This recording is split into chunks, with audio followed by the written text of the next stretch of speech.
మూడో నేత్రము పాల్చుకుని బ్రహ్మదేవుణ్ణి అపమార్చింది గోవింద. ఇంకా ఇద్దరున్నారు అని మహాతల్లి వైకుంఠపట్నం వెళుతుంది. రామన్న రాముల వాహనాలు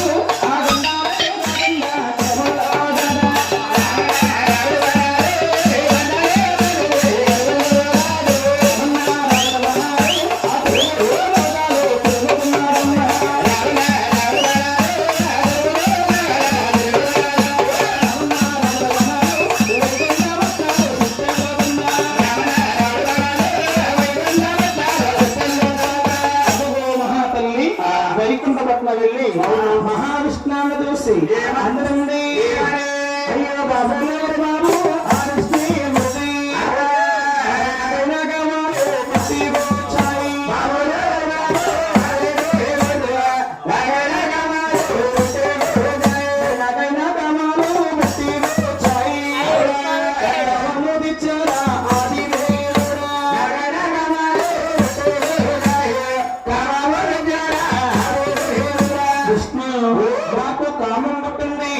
నా కామాన్ని తీర్చు నన్ను పొందవయ్యా అనగానే మహావిష్ణువు నుండి పెద్ద శివులు మూసుకుంటున్నాడు గోవింద. ఏమి ఏమి తల్లి పెంచిన కన్నా తల్లి నన్ను కామము తీర్చమంటుందా? అమ్మా తల్లి తప్పమ్మ తల్లి తగదమ్మ రామ రామ నీ వద్దమాడాడు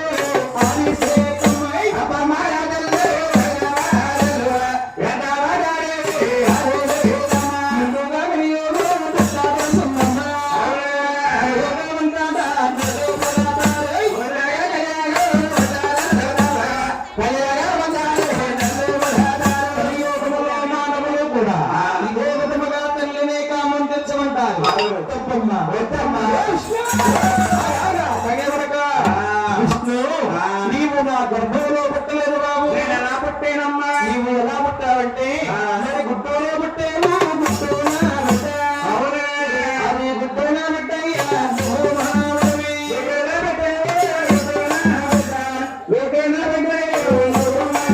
విష్ణు నీవు గుడ్డు లోపల పుట్టావు అంటే గుడ్డును సృష్టించాను. ఆ గుడ్డు నాకు బిడ్డ అయింది. నా బిడ్డ లోపల పుట్టావు కాబట్టి విష్ణు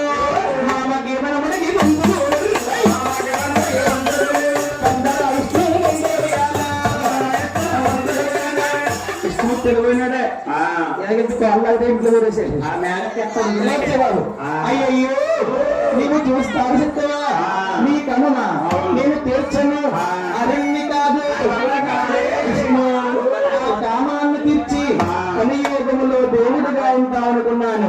రెండు ఎక్కడ వాడివి కాదు.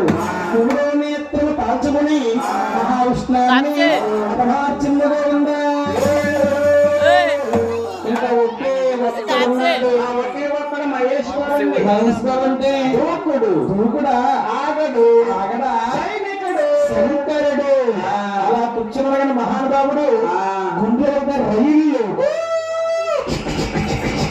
ఇదల్లా దారిలే శంకరుడికి. మహాతల్లి కైలాసం వెళ్తుంది.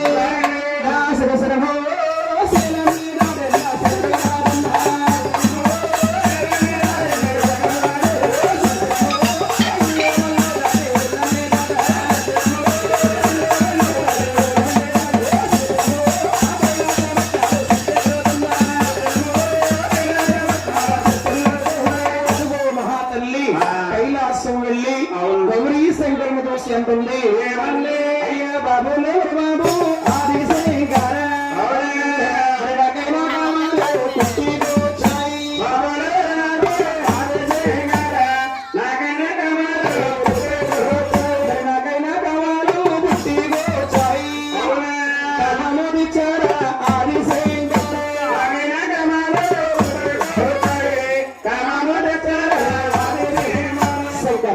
నాకు కామం పుట్టింది. నా కామాన్ని తీర్చు నన్ను పొందవయ్యా అనగానే శంకరుడు చూడండి రెండు శవులు మోసుకుంటున్నాడు గోవిందా. ఏమి ఏమి కనీ పెంచిన కన్నా తల్లి నన్ను కామం తీర్చమంటుందా? అమ్మా తల్లి తప్పమ్మ తల్లి తగ్గమ్మా